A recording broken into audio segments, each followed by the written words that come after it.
Save box app തട്ടിപ്പ് കേസിൽ നടൻ ജയസൂര്യയെ ഇഡി ചോദ്യം ചെയ്തു. ജയസൂര്യയുടെ ഭാര്യ സരിതയുടെ മൊഴിയും ഇഡി രേഖപ്പെടുത്തുകയാണ്. കൊച്ചി ഓഫീസിൽ വെച്ചാണ് ചോദ്യം ചെയ്യൽ നടക്കുന്നത്. എസ് രാഗിനുണ്ട്. രാഗിൻ, കള്ളപ്പണ ഇലമെന്റൊക്കെയുള്ള സംഭവങ്ങളാണല്ലോ ഇഡിയുടെ പരിശോധനയും ഗൗരവമായ രീതിയിൽ ഈ വിഷയത്തെ കാണുകയൊക്കെ ചെയ്യുന്നത്. ഇപ്പോൾ നടന്റെ റോൾ എന്താണ്? ഭാര്യയെ കൂടി ചോദ്യം ചെയ്യുമ്പോൾ എന്തൊക്കെ വിവരങ്ങൾ കേന്ദ്ര അന്വേഷണ ഏജൻസിക്ക് മുൻപിലുണ്ട്? പ്രജീഷ്, സേവ് ബോക്സ് ആപ്പ് നിക്ഷേപ തട്ടിപ്പ് കേസുമായി ബന്ധപ്പെട്ടാണ് നടൻ ജയസൂര്യയെ എൻഫോഴ്സ്മെന്റ് ഡയറക്ടറേറ്റ് ചോദ്യം ചെയ്യുന്നത്. ചോദ്യം ചെയ്യൽ കൊച്ചി ഓഫീസിൽ വെച്ചായിരുന്നു. അല്പസമയം മുമ്പ് ചോദ്യം ചെയ്യൽ അവസാനിച്ചിട്ടുണ്ട്. ഇപ്പോൾ നടന്റെ ഭാര്യയെ ഇപ്പോൾ എൻഫോഴ്സ്മെന്റ് ഡയറക്ടറേറ്റ് മൊഴി രേഖപ്പെടുത്തിക്കൊണ്ടിരിക്കുകയാണ്. ഇതിൽ ഇഡി അടക്കം വ്യക്തമാക്കുന്നത്, നേരത്തെ ഈ സേവ് ബോക്സ് ആപ്പ് നിക്ഷേപ തട്ടിപ്പുമായി ബന്ധപ്പെട്ട് തൃശ്ശൂരിൽ പോലീസ് സംഘം വിപുലമായ ഒരു അന്വേഷണം നടത്തുകയും അതിന്റെ ഭാഗമായി സ്വാദിഖ് റഹീം എന്ന് പറയുന്നയാളെ, ഇതിന്റെ ഉടമയും അതോടൊപ്പം തന്നെ മുഖ്യപ്രതിയുമാണ് ഈ കേസിൽ അറസ്റ്റ് ചെയ്യുകയും ഒക്കെ ചെയ്തിരുന്നതാണ്.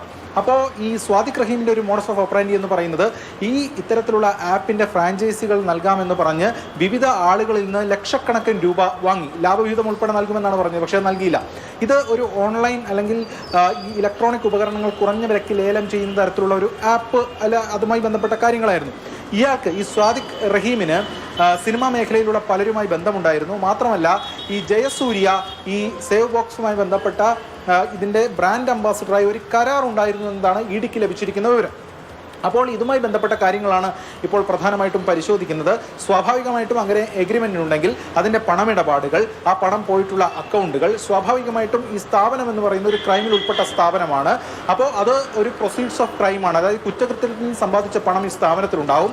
ആ സ്ഥാപനത്തിലത്തെ പണമായിരിക്കും ഒരുപക്ഷെ മറ്റ് ഈ പറയുന്ന ജയസൂര്യക്കടക്കം പോയിട്ടുണ്ടാകാമെന്ന നിഗമനത്തിലാണ് ഇഡി. അതിൻ്റെ അടക്കം ഭാഗത്ത് നിന്ന് കൂടുതൽ വിവരങ്ങൾ ശേഖരിക്കുന്നതിൻ്റെ ഭാഗമായിട്ടാണ് ഇപ്പോൾ ചോദ്യം ചെയ്യൽ പുരോഗമിച്ചുകൊണ്ടിരിക്കുന്നത്. എന്തായാലും വിപുലമായ ഒരു അന്വേഷണം ഇഡി ഇതുമായി ബന്ധപ്പെട്ട് ഇപ്പോൾ നടത്തിക്കൊണ്ടിരിക്കുന്നു എന്നതാണ് ഇപ്പോൾ വ്യക്തമാകുന്നത്. ഇതിന്റെ ഭാഗമായി ജയസൂര്യയെ ചോദ്യം ചെയ്യുന്നു. ഒരു തവണ നേരത്തെ ചോദ്യം ചെയ്തു എന്നതാണ് ഇപ്പോൾ ലഭിക്കുന്ന വിവരം. അങ്ങനെയെങ്കിൽ ഇത് രണ്ടാം വട്ടമാണ്. വീണ്ടും താരത്തെ വിളിപ്പിക്കാനുള്ള സാധ്യതകളുണ്ട്. ആപ്പ് തട്ടിപ്പ് കേസിലാണ് നടൻ ജയസൂര്യയും ഭാര്യയും ഇഡി ചോദ്യം ചെയ്യുന്നത്.